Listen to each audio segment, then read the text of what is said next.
21వ తేదీ సెప్టెంబరు నెల 2024 సంవత్సరము. ఈ ఉదయకాల ధ్యానము కొరకై పరిశుద్ధ గ్రంథముల నుండి మత్తయి సువార్త 11వ అధ్యాయము 17వ వచనాన్ని చదువుకుందాము. మీకు పిల్లన గ్రోవి ఊదితిమి గాని మీరు నాట్యమాడరైతిరి, ప్రలాపించితిమి గాని మీరు రొమ్ము కొట్టుకొన రైతిరి. తమ చెలికండ్రతో చెప్పి పిలుపులాటలాడుకునో పిల్లకాయలను పోలియున్నారు. దేవుడి పరిశుద్ధ వాక్యమును మన కొరకే దీవించునుగాక. ప్రభునందు ప్రియమైన వారలారా, యేసుక్రీస్తు వారి అతి శ్రేష్టమైన నామములో మీ అందరికీ కూడా శుభములు తెలియచేస్తూ ఉన్నాను. మన తండ్రి అయిన దేవుని నుండి, ప్రభు అయిన యేసుక్రీస్తు నుండి కృపయు సమాధానమును మీకు కలుగునుగాక. ఆమెన్. మన ఆత్మీయ జీవితంలో ఉదాసీనత అనేది లేక అంతగా పట్టనట్టుగా ఉండడము అనేది ఏమాత్రము మంచిది కాదు అనే సంగతి ఈ వచనము ద్వారా ప్రభు మనకు నేర్పిస్తూ ఉన్నారు. స్నేహితులారా, ఆత్మీయ జీవితంలో మెలకువ అనేది ఎంత అవసరమో పరిశుద్ధ లేఖనాలు ఎన్నో రీతులుగా మనను హెచ్చరిస్తూనే ఉన్నాయి.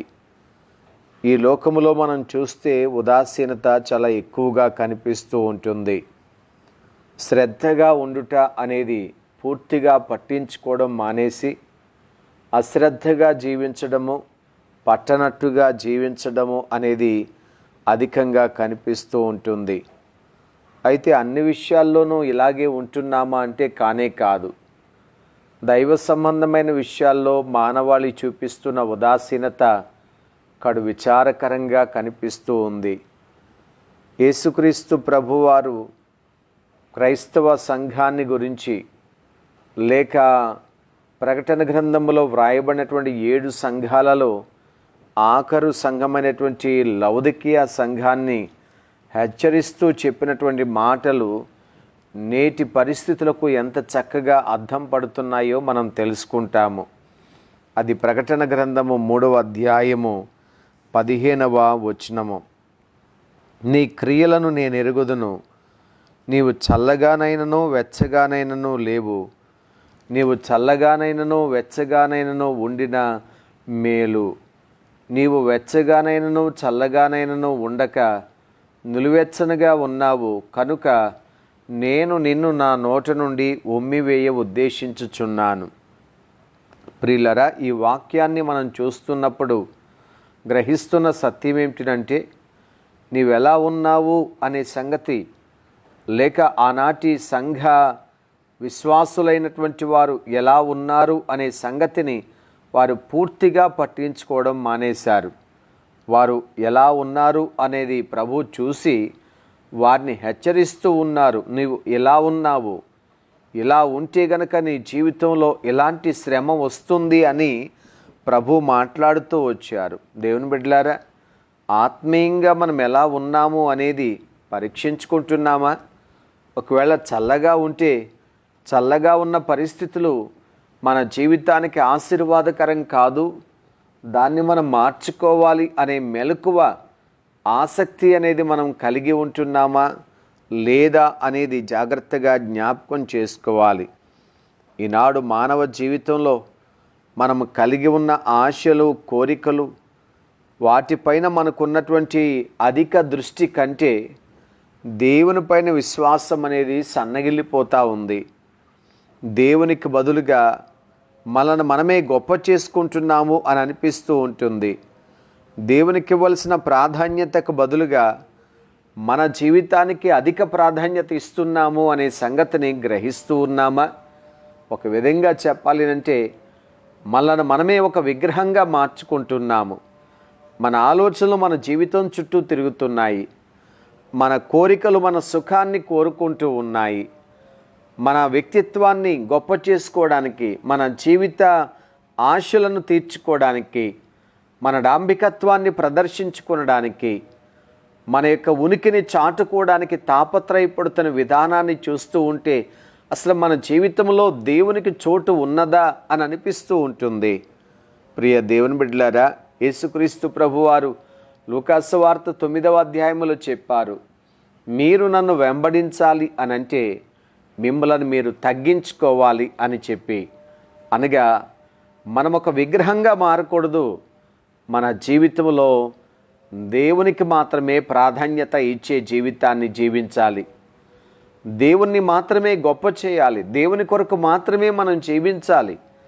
అంతేగాని ప్రభు మనకు అనుగ్రహించిన ఈ జీవితం, ఆయన విలువైనటువంటి శిలువ త్యాగము ద్వారా లభించినటువంటి ఈ జీవితాన్ని శరీరం కొరకు వాడడం అనేది ఎంత విచారకరం ప్రియ స్నేహితులారా.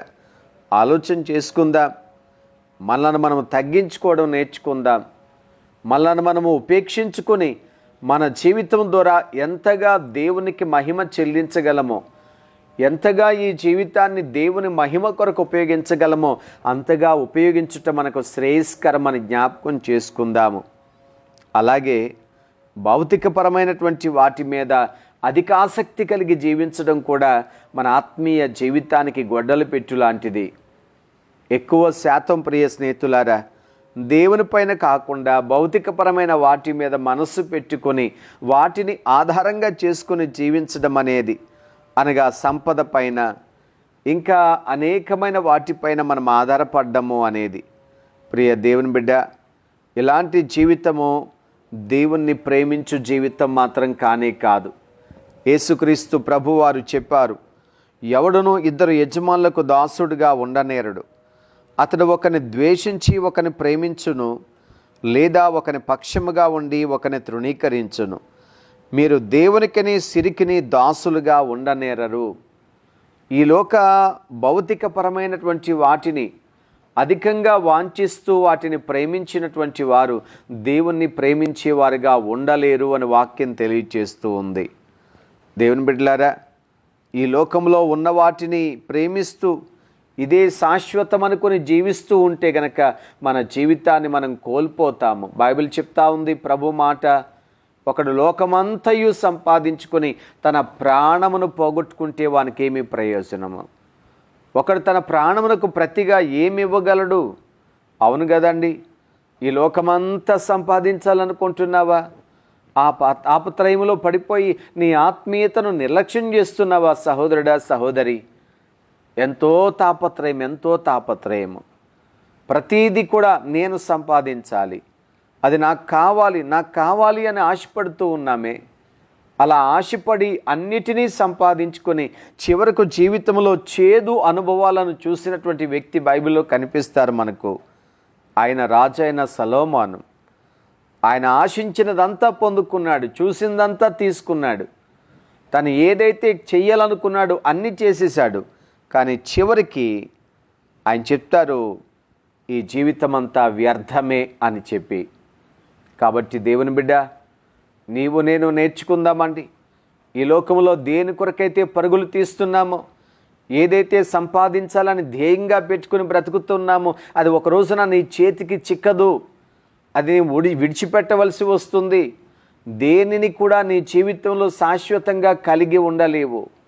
కనుక శాశ్వతమైనది ఏదో దాని కొరకు మనసు పెట్టవలసిన సమయాన్ని, అశాశ్వతమైన వాటి కొరకు సమయాన్ని ఇచ్చి మనసు పెట్టి ప్రయాసపడి ఎందుకు జీవితం వ్యర్థం చేసుకోవాలి? కనుక స్నేహితులారా, దేవుని మాటలు చాలా శ్రేష్టమైనవి. యేసుక్రీస్తు ప్రభువారు ఆనాటి ప్రజలను గురించి మాట్లాడుతూ చెప్తా ఉన్నారు, మీకు పిల్లను గ్రోవి ఊదితిమి గాని మీరు నాట్యమాడే రైతిరి, ప్రలాపించితిమి గాని మీరు రొమ్ము కొట్టుకున్న రైతిరి, మీరు పిల్లకాయలను పోలి ఉన్నారు. దేవుడు మాట్లాడుతూ ఉన్నారు, కానీ ఆ మాటలు లెక్క చేయడం లేదు. దేవుడు పిలుస్తూ ఉన్నారు, ఆ పిలుపుకు లోబడ్డం లేదు. దేవుడు మార్గాన్ని చూపిస్తూ ఉన్నారు, ఆ మార్గాన్ని లెక్క చేయకుండా మానవాళి జీవిస్తూ ఉన్నారు. స్నేహితుడా, ప్రియ సహోదరి, దేవుని సందేశాన్ని విని ఆ సందేశాన్ని స్వీకరించే విషయంలో ఎంత నిర్లక్ష్యం. దేవుని మాట వినడం లేదా అంటే వింటున్నాము, దేవుని యొద్దకు రావడం లేదంటే దేవాలయానికి వస్తున్నాము, కానీ వచ్చి విని ఏం చేస్తున్నామండి? ఏ రీతిగా స్పందిస్తున్నాం ప్రియులారా? వాక్యము ద్వారా దేవుడు నాతో నీతో మనందరితోనూ మాట్లాడుతున్నప్పుడు వాక్యపు వెలుగులో మన జీవితాలు చాలా స్పష్టంగా దేవుడు మనకు కనబరుస్తూ ఉన్నప్పుడు మనము ఉదాసీనంగా ఉంటున్నామా? నిర్లక్ష్యంగా దాన్ని పట్టించుకోకుండా ఉంటున్నామా? హెచ్చరిస్తున్న దేవుని యొక్క హెచ్చరికను పూర్తిగా మనం విడిచిపెట్టేస్తూ ఉన్నామా? దేవుని బిడ్డలారా, ప్రభు మాటకు అవిధేయత చూపించడం ఆశీర్వాదం కానీ కాదు. అవిధేయత అనేది అపవాది ద్వారా మన జీవితంలో మనము కలిగి ఉంటున్న భయంకరమైన చెడుతనం. అది రోమాపత్రిక 2వ అధ్యాయము. ప్రియ స్నేహితులారా, జాగ్రత్తగా గమనించినట్లయితే గనక వాక్యంలో కనిపిస్తుంది 4వ వచనం నుండి, దేవుని అనుగ్రహము మారు మనస్సు పొందుటకు నేను ప్రేరేపించుచున్నదని ఎరుగక ఆయన అనుగ్రహైశ్వర్యమును సహనమును దీర్ఘశాంతమును తృణీకరించుదువా? నిర్లక్ష్యంగా ఉంటామా? దేవుడు అనుగ్రహిస్తున్న సమయం ఇది. ప్రభు మాట్లాడుతున్న సమయం ఇది. ప్రభు మన మనసులను త్రిప్పడానికి, మన లోటుపాట్లను సరిదిద్దడానికి, మనలో ఉన్న అపరిపక్వతను సరిచేయడానికి ఇష్టపడుతున్న దినాలివి. చేతులు చాచి పిలుస్తున్నటువంటి దినాలివి. ఇటువంటి దినములలో దేవుని యొక్క అనుగ్రహమును సహనమును దీర్ఘశాంతమును లెక్కలేనట్లుగా మనం చూద్దామా? అలా చూస్తే ఏమవుతుంది? 5వ వచనం, నీ కాఠిన్యమును మార్పు పొందని నీ హృదయమును అనుసరించి ఉగ్రత దినమందు, అనగా దేవుని న్యాయమైన తీర్పు బయలుపరచబడు దినమందు నీకు నీవే ఉగ్రతను సమకూర్చుకొనుచున్నావు. స్నేహితుడా, ప్రియ సహోదరి, ఇది కృపాకాలము. దేవుడు అనుగ్రహించే సమయము, దేవుడు కరుణించే సమయము.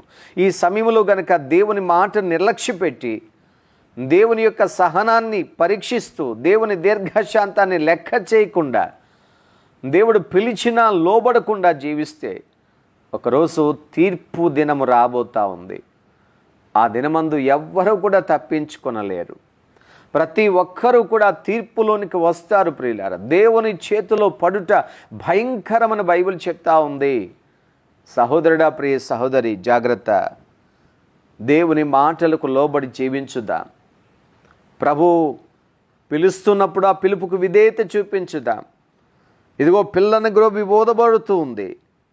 ఇదిగో దేవుని స్వరము వినిపించబడుతూ ఉంది.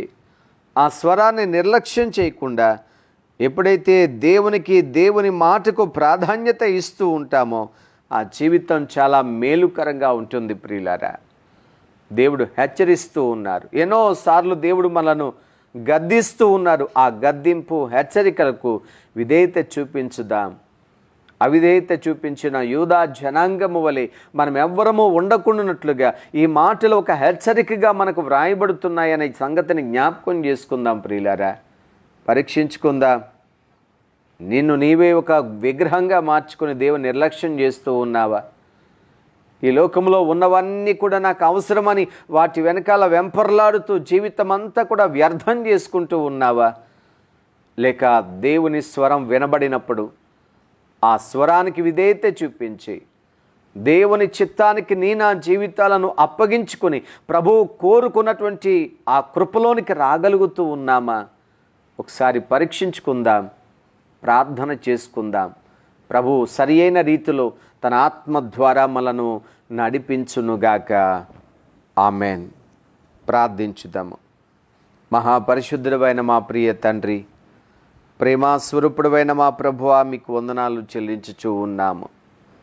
ఈ వేకువజామున మీ పాదముల యొద్ద చేరిన మమ్మలను జ్ఞాపకం చేసుకొని మాకిచ్చిన ఈ మంచి అవకాశం కొరకు మీకు స్తోత్రాలు ప్రభువా. మాతో మాట్లాడినందుకు మీకు వందనాలు చెల్లిస్తున్నాము తండ్రి. దేవా, ఆనాడు మీ యొద్దకు వచ్చినటువంటి ఆ ప్రజలతో మీరు మాట్లాడారు.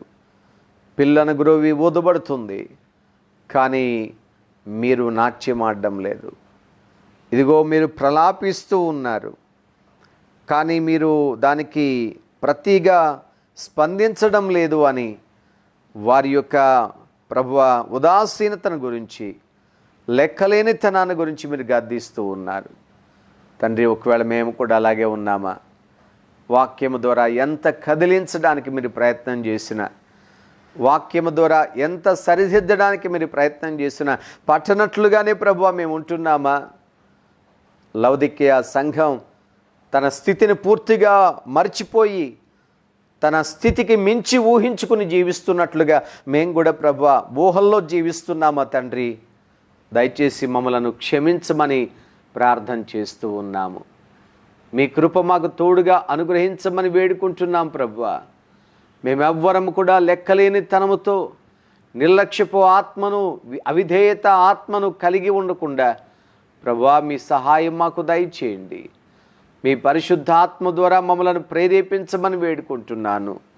ప్రతి ఒక్కరము కూడా వాక్యానికి విధేయత చూపించి మెత్తటి మనసుతో ప్రభువా మిమ్మల్ని వెంబడించే భాగ్యం దయచేయండి.